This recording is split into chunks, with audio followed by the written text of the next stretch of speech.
더 나은 운명을 가지기 위해서 이제 장명소 가서 이름을 짓고 뭐 이러기도 하는데, 이름과 사람의 미래와 관계가 있는가?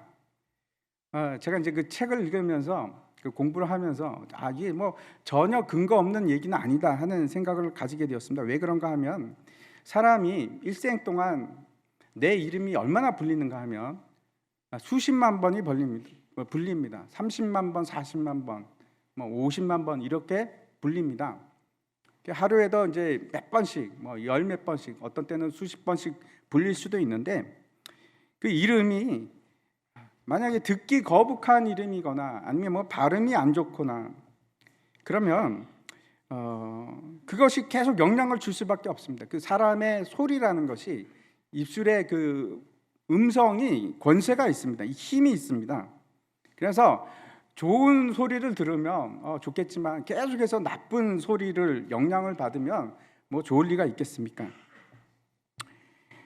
그리고 이제 우리나라 그 성명학을 기초로 이루는 것이 두 가지인데, 하나는 음성을 가지고 음량을 따지는 것이 있고, 또 하나는 이제 음량 오행서를 가지고 수리적으로 숫자로 이렇게 따지는 것이 있습니다.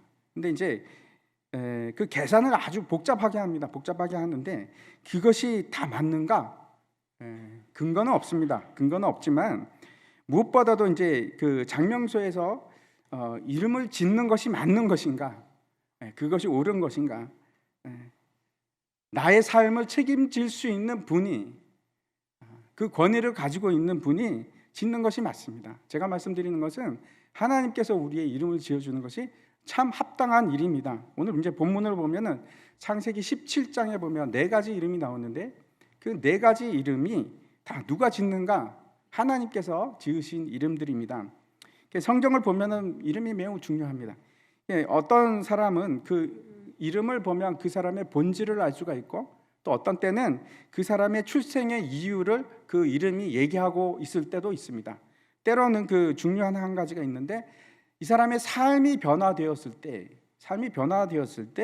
그 이름이 바뀌는 것으로 드러날 때가 참 많이 있습니다. 예를 들어서 야곱이 밤에 이제 하나님과 씨름을 하지 않습니까? 그 씨름을 하고 나서 그날 밤에 얻은 이름이 야곱으로부터 이스라엘이라는 이름을 가지게 됩니다. 그리고 이제 시몬이 예수님을 만나고 나서 예수님께서 그 이름을 바꿔주시는데, 뭐라고 바꿔주시냐면은 너는 반석이라 하라, 베드로라고 이름을 바꿔주십니다. 때로는 이제 그 아직 태어나지 않은 아이에 대해서도 이제 이름이 부여되기도 하는데, 오늘 이제 창세기 17장에 이 네 개의 새로운 이름이 나오는데, 그 네 개 중에 하나는 영원히 바뀌지 않는, 영원 전부터 있었고 영원 후까지 존재하는 그런 이름입니다. 오늘 본문을 한번 보시기 바랍니다. 본문 1절에 보면, 아브라함이 99세 때에 여호와께서 아브라함에게 나타나서 그에게 이르시되 나는 전능한 하나님이라, 너는 내 앞에서 행하여 완전하라, 이렇게 말씀을 하십니다. 두 가지 내용을 얘기하고 있는데, 첫 번째는 계시를 줍니다. 성경은 계시의 책입니다. 계시의 책. 또 한 가지는 명령을 주십니다. 첫 번째 이제 우리가 생각할 것이, 창세기 15장에서 우리가 아브라함과 하나님 사이에 언약을 맺은 그 과정을 보았습니다. 횃불 언약이라고 하는데, 그 시기가 언제인가 정확하게 우리가 알 수는 없지만 대충 알 수가 있습니다. 아브라함이 갈대아 우르를 떠나서 하란에서 출발해서 가나안으로 들어가기 시작한 것이 성경에 75세였다라고 기록을 하고 있고, 그 다음에 이스마엘을 낳은 때가 86세입니다.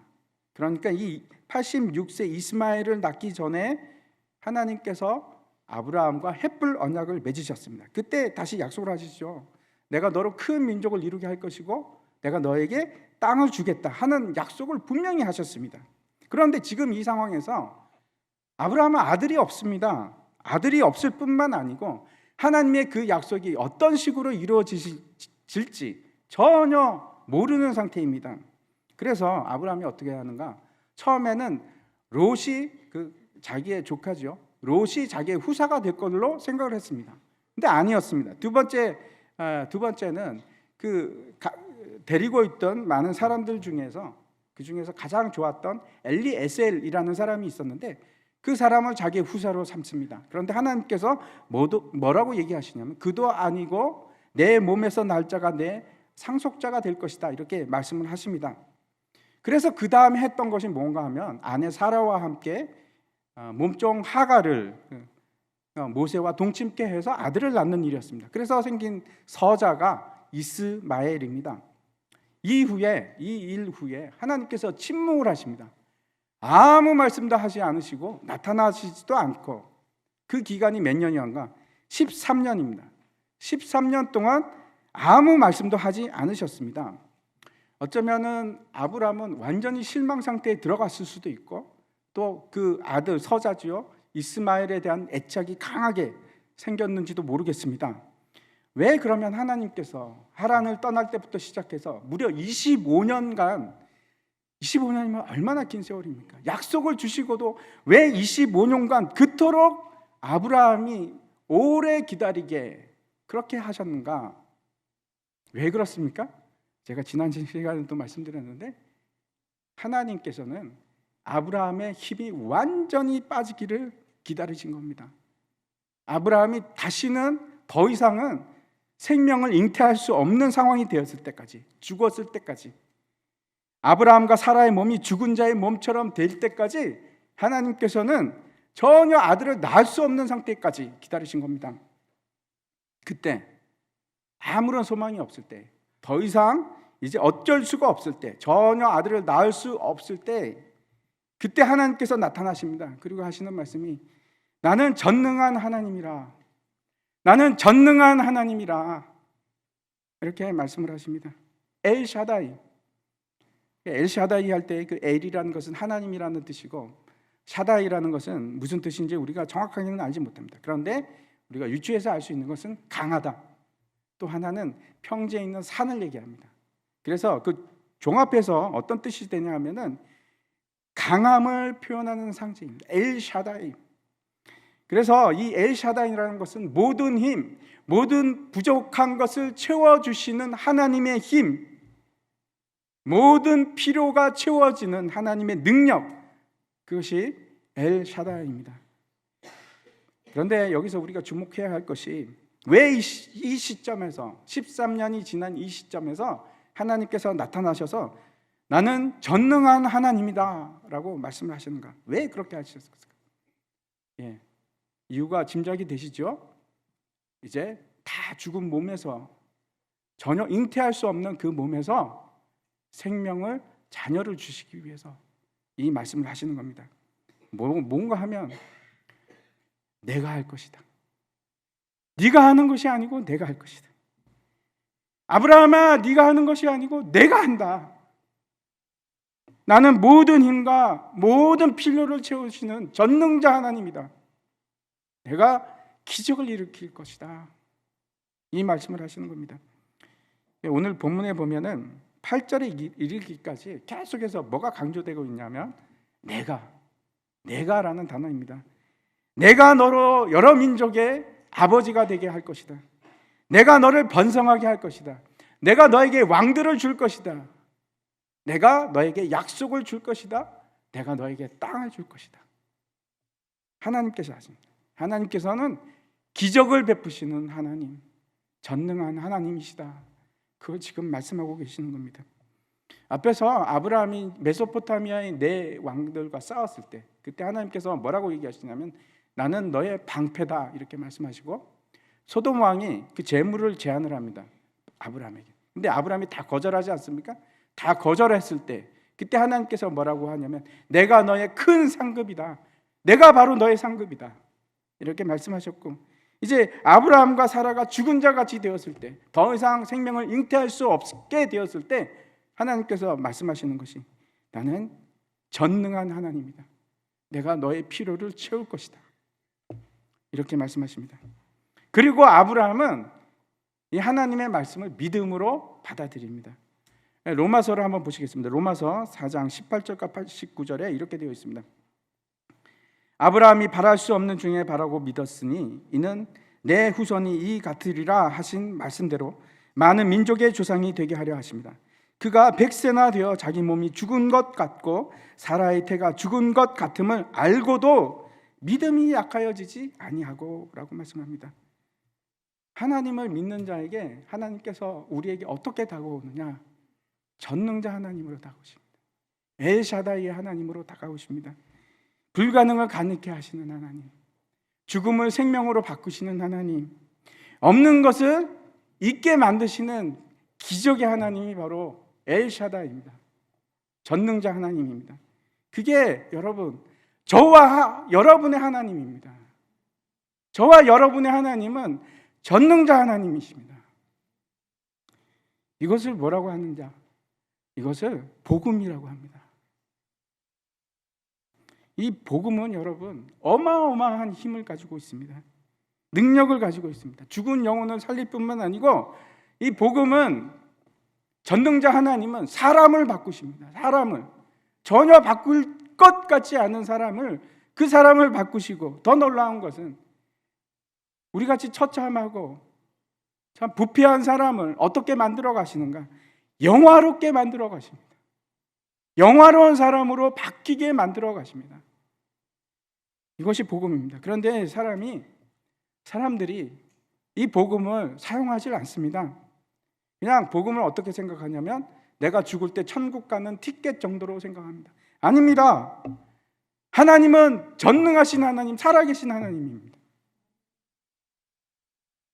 우리가 이 땅을 살아가기 위해서는 구원을 이루시는 이 하나님의 능력이 여러분 날마다 필요합니다. 날마다 이 전능한 하나님의 능력이 우리의 필요를 채우시는 하나님의 능력이 여러분 매 순간마다 필요합니다. 이것이 복음입니다, 여러분. 그 엘샤다이의 하나님은 전혀 우리 삶과 동떨어져 있는 그런 하나님이 아니고 살아 역사하시는 하나님입니다. 여러분 매일매일 경험하셔야 됩니다. 제가 말씀드리는 것은 많은 사람들이 사실 하나님의 복음을 무엇인지 모릅니다. 안다고 생각하지만 모릅니다. 왜 제가 이렇게 말씀드릴 수 있냐면 복음은 아는 것이 지식으로 아는 것이 아니고 체험으로 아는 것입니다. 성경은 지식으로 아는 것을 안다고 얘기하지 않습니다. 체험적으로 아는 것을 안다고 얘기하는 겁니다. 그냥 예수 믿으면 나중에 천국 갈 때 그렇게 사용이 되겠지, 그렇지 않습니다. 복음은 그런 것이 아닙니다. 복음은 물론 천국 가기 위한 하나님의 능력이기도 하지만 이 땅에서 우리가 살아갈 때 미래뿐만 아니고 지금 현재 나에게 필요를 채워주시는 그 하나님이 능력자 하나님, 우리의 전능자 하나님, 그것이 복음입니다. 구원을 얻는다는 것은 여러분 여러 가지 의미가 있는데 천국에 가는 것도 구원이지만 이 땅에서 매일매일을 승리하면서 살아가는, 그래서 하나님 나라가 내 안에 거하고 그 하나님 나라로 인해서 내가 기뻐하고 즐거워하고 죄의 사슬이 끊어지는 것, 그래서 내가 승리하는 것, 그것이 구원입니다. 그래서 그 매일매일 그 전능자 하나님이, 그 하나님을 내가 의지하고 기대하고, 그래서 우리가 기도를 합니다. 전능자 하나님을 기대하기 때문에 그때 하나님께서 반드시 우리에게 필요한 것들을 채워주십니다. 그런데 이제 중요한 것은 우리가 응답을 받는데 그 응답이 우리의 방식으로 오지 않는 것이 문제죠. 우리가 원하는 때 우리의 원하는 방식으로 오지는 않습니다. 하지만 우리가 확신하는 것은 그 하나님께서 우리에게 응답하시는 그 응답이 언제나 우리에게 최선의 시간에 최선의 방법으로 온다 하는 확신을 가지는 겁니다. 그것을 믿음이라고 합니다. 그것이 믿음입니다. 두 번째, 하나님께서 아브라함에게 명령을 하시는데 두 가지 책임에 대해서 말씀하십니다. 첫 번째 뭐라고 얘기하시냐면 너는 내 앞에서 행하라, 이렇게 얘기하십니다. 에녹과 노아는 하나님과 동행하였더라, 이렇게 성경이 기록하고 있는데 여기서는 좀 다릅니다. 뭐라고 얘기하냐면은 아브라함에게 요구하시는 것이 하나님 앞에서 행하라, 하나님 앞에서 걸어갈 것을 명하고 계십니다. 이게 무슨 말인가? 하나님의 눈은 여러분 졸지도 아니하시고 주무시지도 않습니다. 여러분을 항상 바라보고 계십니다. 지금 이 시간에도 하나님께서는 여러분을 보고 계십니다. 그 하나님을 인식하면서 살아가라. 너 혼자서 막무가내로 하나님이 없다는 듯이 그렇게 살아가는 것이 아니고 하나님이 나를 보고 계시지. 지금 이 시간에도 하나님께서 나를 바라보고 계시지. 그 인식하에서 살아가라 이렇게 말씀하시는 거예요. 하나님 앞에서 행하시기 바랍니다. 나 혼자 있는 것이 아닙니다. 늘 항상 하나님께서 나를 지켜보고 계십니다. 두 번째 얘기하시는 것이 완전하라 이렇게 말씀을 하십니다. 이 말은 여러분 죄가 없고 완벽하게 살아라 이런 말씀이 아닙니다. 제가 이제 선교지에 있을 때 한 선교사님과 이 일에 대해서 한참 동안 제가 논쟁을 벌인 적이 있는데 그분 말씀이 우리에게 성령이 임하시면 더 이상은 죄를 짓지 않고 살아갈 수 있다. 그리고 나는 그렇게 살아가고 있다. 이렇게 말씀을 하셨습니다. 정말 그럴 수 있을까요? 네? 성경은 그렇게 말하고 있지 않습니다. 열왕기상 한번 보여주시기 바랍니다. 8장 46절 앞부분만 제가 따왔는데 이렇게 되어 있습니다. 솔로몬의 기도 중에 하나입니다. 범죄치 아니하는 사람이 없사오니 라고 분명하게 기록하고 있습니다. 여러분 그 완전하게 산다는 것은 그 흠이 없이 살아가는 그런 불가능한 목표를 하나님께서 우리에게 말씀하신 것이 아니고 두 마음을 품지 말라 하는 뜻입니다. 두 마음을 품지 말라. 하나님을 바라보든지 세상을 바라보든지, 그렇죠? 우리는 둘 중에 하나만 바라볼 수가 있습니다. 그런데 하나님을 바라보라 이겁니다. 내가 어디로 향하고 있는가? 성경이 말하고 있는 의라는 것은 어떤 것이냐면 위치와는 상관이 없습니다. 내가 아주 선한 위치에 있는가? 아니면 악한 위치에 있는가? 그걸 가지고 판단하지는 않습니다. 내가 죄악 속에 있더라도 그 순간에 내가 이제부터는 내가 하나님만 바라보고 주님께 나아가겠습니다. 그러면 하나님께서는 그것을 의롭다라고 얘기하십니다. 내가 아무리 죄 속에 있더라도 이제는 내가 하나님을 바라보고 주님께 나아갑니다 하면 하나님께서는 언제나 그것을 의로 여기십니다. 그렇지만 내가 착해서 아주 사람들로부터 칭송을 받고 위대한 일을 하고 대단한 일을 해서 사람들이 저 사람은 괜찮은 사람이다 라고 할지라도 내가 하나님을 향하고 있지 않고 내가 현재 머물러 있거나 아니면 세상을 바라보고 있으면 그걸 뭐라고 얘기하느냐? 하나님은 언제나 악하다라고 얘기하십니다. 이 완전하라 하는 말은 흠이 없이 살아라 그것이 아니고 하나님만 바라봐라 이런 겁니다. 높은 산을 향해서 나아가는데 등산을 할 때 우리가 그렇죠. 올라가다가 쓰러지기도 하고 대굴대굴 굴러 내려오기도 하고 그렇지만 괜찮습니다. 계속해서 하늘 그 높은 꼭대기를 바라보고 그 일을 위해서 나가는 것을 하나님께서 뭐라고 하냐? 의롭다라고 얘기하십니다. 그 일을 완전하다라고 얘기하십니다. 하지만 반면에 이제 정상에 올라가는 것이 아니고 계곡에 있으면서 내가 왜 저기로 올라가? 고생만 되지. 나는 여기가 좋아. 그리고 머물러 있는 것을 하나님은 뭐라고 하시나? 악하다라고 얘기합니다. 2절과 3절 한번 보시기 바랍니다. 제가 읽어보겠습니다. 내가 내 언약을 나와 너 사이에 두어 너를 크게 번성하게 하리라 하시니 아브라함이 엎드렸더니 하나님이 또 그에게 말씀하여 이르시되 이렇게 얘기하고 있습니다. 하나님께서 언약에 대해서 말씀하시죠. 아브라함이 어떻게 했냐면 땅바닥에 얼굴을 대고 납작 바짝 엎드립니다. 이런 뜻입니다. 이 단어가 그런 뜻입니다.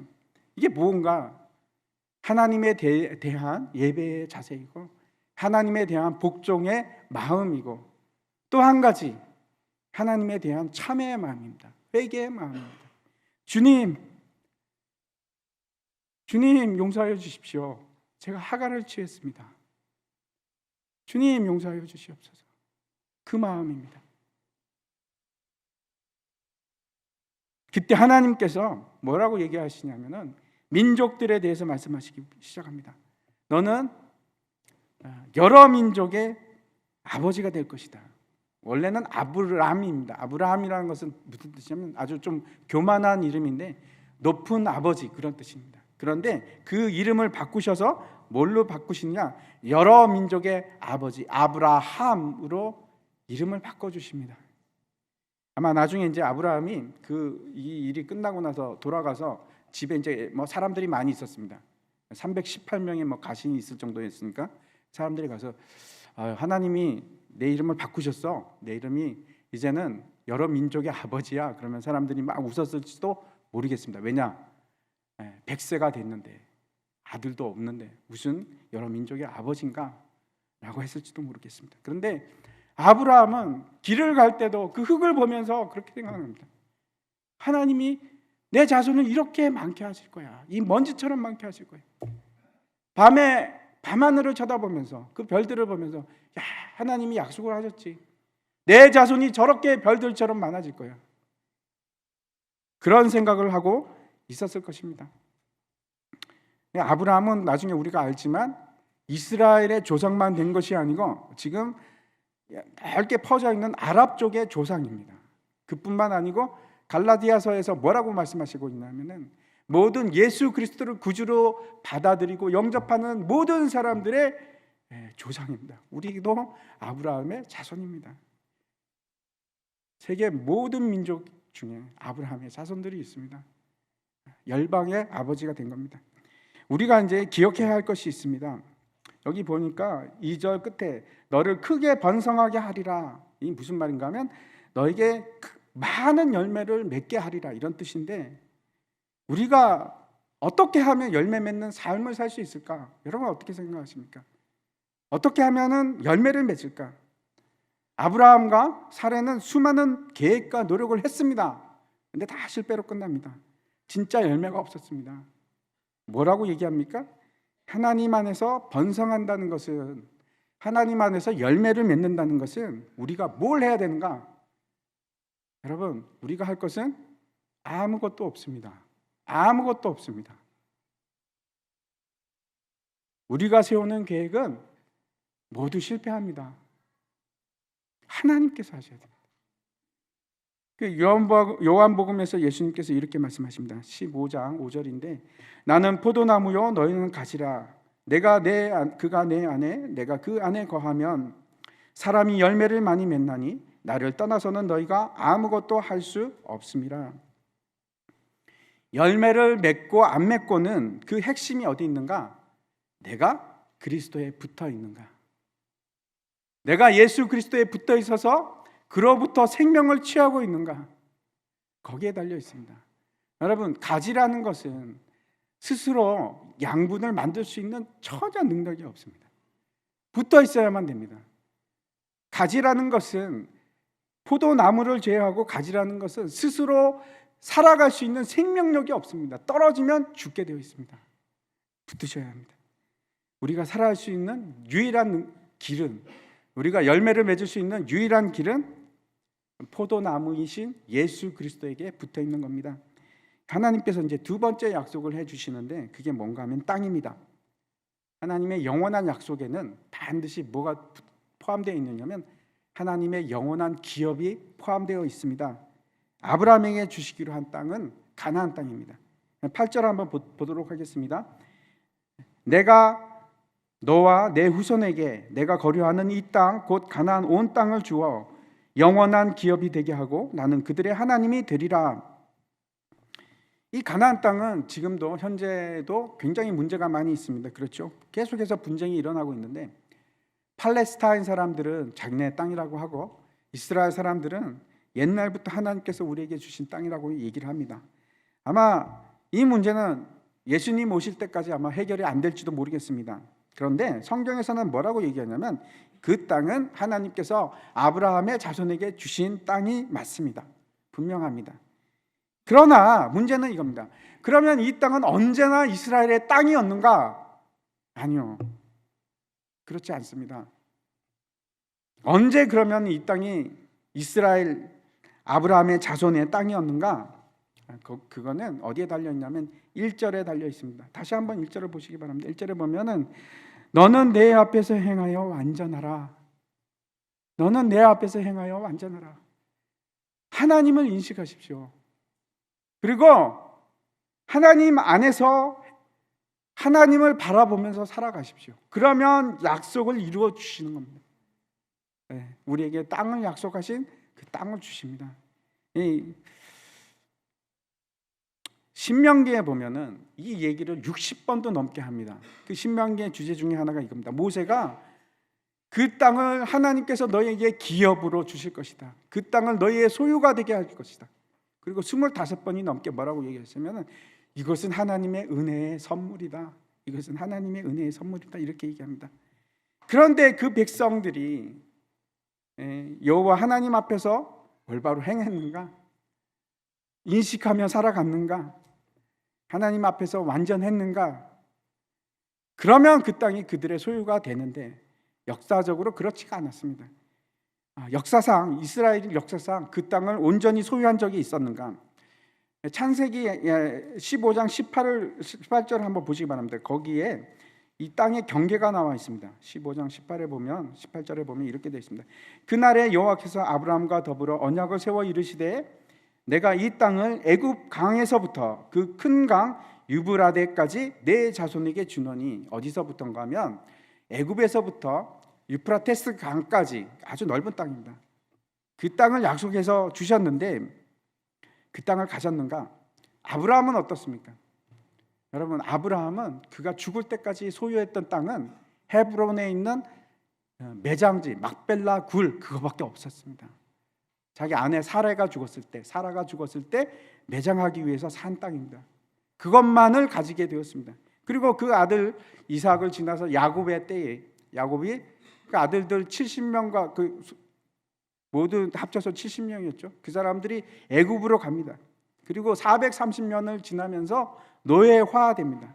하나님께서 출애굽 시키시고 여호수아 때가 되었을 때 하나님께서 가나안 땅에 들어가게 하십니다. 그러면 그 가나안 땅을 다 그대로 차지했을까요? 아니요, 그런 적이 없습니다. 애굽에서 유브라테스강까지 차지하지 못합니다. 그뿐만 아니고 이스라엘 백성들이 하나님을 떠날 때마다 그 땅에, 그 안에 있는 땅의 통제권이 이스라엘 백성으로부터 떠납니다. 이방 민족이 가지게 됩니다. 그런데 그 가장 유사하게 그 땅을 가졌던 때가 언젠가 하면 역대하에 나옵니다. 9장 26절인데 역대하 9장 26절 한번 보여주십시오. 거기 보면은 제가 읽어보겠습니다. 역대하 9장 26절입니다. 예. 솔로몬이 유브라데 강에서부터 블레셋 땅과 애굽 지경에까지의 모든 왕을 다스렸으며, 언제 이 땅이 거의 회복이 되는가 하면 다윗 왕 시대 때 회복이 시작해서 그 솔로몬 시대까지 그 확장이 된 데가 어디까지냐면 유프라테스 강까지입니다. 그런데 완전한 소유로 만들지는 못하지만 지배권은 가집니다. 그런데 여기서 끝나는 것이 아니고 그리고 나서 남북 이스라엘로 갈라지고 그 다음에 아수르와 바벨론에 패망하면서부터 심지어는 그 땅에서 완전히 쫓겨납니다. 70년 동안이나. 그리고 다시 돌아오지만 결국 AD 70년에 다시 완전히 패망합니다. 뺏깁니다. 그리고 지금까지 이스라엘은 그 땅을 차지하지 못하고 있습니다. 여러분, 지금 이스라엘이 굉장히 강한 나라가 되었는데 그러면 그 힘으로 주변 나라들을 정복하고 아니면 협상해서 정치적으로 협상해서 그 땅을 다 차지할 수 있을까요? 아니요, 저는 그렇게 생각하지 않습니다. 하나님 안에서 하나님, 너는 내 앞에서 행하여 완전하라. 우리가 하나님 눈 안에 거하고 하나님을 인식하면서 살아가면서 완전하게 될 때, 하나님만 바라보고 살아갈 때, 그때 이 일이 이루어질 겁니다. 오늘 말씀을 통해서 우리가 이제 세 가지 사실을 확인했으면 좋겠습니다. 첫 번째, 아브라함은 주체가 아니라 객체입니다. 한 장 넘겨주십시오. 네. 아브라함이 한 것이 아니고 하나님께서 하셨습니다. 우리가 계속해서 계획을 세우고 미래를 우리가 삶을 주도하려고 합니다. 아닙니다. 여러분, 우리가 해서는 될 일이 아닙니다. 포기하셔야 됩니다. 하나님께서 하셔야 됩니다. 하나님께서 언약을 맺으시고 하나님께서 아브라함을 큰 민족으로 이루시고 하나님께서 영원한 기업을 하나님께서 주십니다. 우리가 할 수 있는 일이 아닙니다. 이 사실을 우리가 계속해서 까먹습니다. 반복해서 실패합니다. 아니요, 이제 마음속에 분명히 기록하시기 바랍니다. 하나님께서 하셔야만 합니다. 주체는 내 인생의 주체는 내가 아니고 하나님이십니다. 두 번째, 아브라함은 이미 죽은 자 같은 상태가 되었습니다. 우리도 마찬가지입니다. 마치 아브라함과 사라같이 우리 속에는 생명을 가질 수 없는 상태가 되었습니다. 다시 말씀드려서 우리는 영적 파산 상태였습니다. 슬픔 속에서 살아가던 사람이었습니다. 그런데 우리가 잘나서가 아니고 하나님께서 먼저 우리를 사랑하시고 우리를 다시 소생케 하셨습니다. 여러분 절대 잊지 마시기 바랍니다. 우리는 이미 죽었던 사람입니다. 영적으로 완전히 죽었던 사람입니다. 세 번째, 아브라함은 믿음으로 하나님의 약속을 받았습니다. 믿음으로, 하나님을 믿는 믿음으로 그 약속을 받았습니다. 우리가 어떻게 해서 여러분 구원을 얻습니까? 어떻게 하면 저주를 벗어나서 예수 그리스도의 십자가와 부활을 통해서 구원을 받을 수 있습니까? 간단합니다. 믿음으로만 가능합니다. 다른 것은 전혀 필요하지 않습니다. 성경이 말하는 바가 이것입니다. 여러분, 아무것도 필요하지 않습니다. 우리가 구원을 얻을 수 있는 유일한 방법은 믿음입니다. 한번 생각해 보시기 바랍니다. 왜 하나님께서는 다른 방법을 사용하시지 않으시고 믿음만으로 구원을 받게 하셨을까? 우리가 수행을 하거나 돌을 닦거나 아니면 선한 일을 막 하거나 사람들이 칭송받을 만한 일을 함으로 그렇게 해서 구원을 받는 것이 아니고 믿음으로. 왜? 하나님께서는 왜 우리를 그렇게 하셨을까요? 로마서 4장 20절부터 22절까지 말씀을 보도록 하겠습니다. 믿음이 없어 하나님의 약속을 의심하지 않고 믿음으로 견고하여져서 하나님께 영광을 돌리며 약속하신 그것을 또한 능히 이루실 줄을 확신하였으니 그러므로 그것이 그에게 의로 여겨졌느니라. 지금 이 말씀에서 뭐라고 말씀하시냐면 아브라함이 하나님의 약속을 의심하지 않고, 그런데 이 약속이 무엇인가? 그의 자손 예수 그리스도에 대한 약속입니다. 그의 자손 예수 그리스도를 통해서 모든 것을 채워주실 것이다 하는 약속입니다. 근데 그 약속을 잊어버리는 것이 아니고 시간이 지날수록 믿음이 점점 자라서 더 견고하여졌다 이렇게 얘기합니다. 그뿐만 아니고 그렇게 해서 하나님께 영광을 돌렸다라고 얘기를 하고 있습니다. 아브라함이 무엇을 믿었는가? 너무나 중요한 겁니다. 아브라함이 믿었던 것은 그가 그렇게 함으로 이 일이 하나님께 영광이 될 것이라는 것을 믿은 겁니다. 믿음이라는 것은 여러분 내가 약한 자가 되는 것이고, 믿음이라는 것은 하나님이 강한 자가 되는 것입니다. 믿음이라는 것은 내가 가난하게 되는 것이고, 믿음이라는 것은 하나님이 부자가 되는 것입니다. 부요한 자가 되는 것입니다. 믿음이라는 것은 내가 멍청하고 내가 바보가 되는 것이고, 믿음이라는 것은 하나님만이 지혜자가 되는 것입니다. 믿음이라는 것은 내가 배고픈 자가 되는 것이고, 그래서 믿음이라는 것은 하나님께서 나에게 생명의 떡을 주시는 그것이 믿음이고, 믿음이라는 것은 내가 목마를 때 하나님께서 나의 생명수가 되어서 나에게 물을 주시는 그것이 믿음입니다. 믿음이라는 것은 여러분 내가 가진 것이 아무것도 없는 것이 믿음입니다. 그리고 믿음이라는 것은 하나님이 모든 것을 가진 자가 되는 것, 나에게 있어서 엘샤다이의 하나님이 되는 것, 전능자 하나님이 되는 것, 그것이 믿음입니다. 왜 하나님께서 이런 방식으로 사용하시는가? 왜 이 방법을 사용하시는가? 우리를 통해서 영광 받으시기 위해서. 나의 이만큼도 하나님께 영광이 될 수가 없습니다. 나의 요만큼도, 알량한 나의 지식도, 내가 가지고 있는 모든 알량한 힘도 하나님께는 아무런 도움이 안 됩니다. 여러분, 이것이 세상에서 가장 놀라운 복음입니다. 너무나 놀라운 복음입니다. 우리는 단지 구원받기 위해서 완전히 아무것도 아닌 사람이 될 때, 내가 가진 것이 아무것도 없고 나는 정말로 약한 사람이 될 때, 그리고 강한 자는 하나님이 될 때, 그걸 인정할 때 그걸 뭐라고 하느냐? 구원이라고 합니다. 구원. 그거는 완전히 하나님 앞에 엎드리는 겁니다. 완전히. 여러분, 엎드리시기가 힘드십니까? 아니면 여러분, 약해지기가 힘드십니까?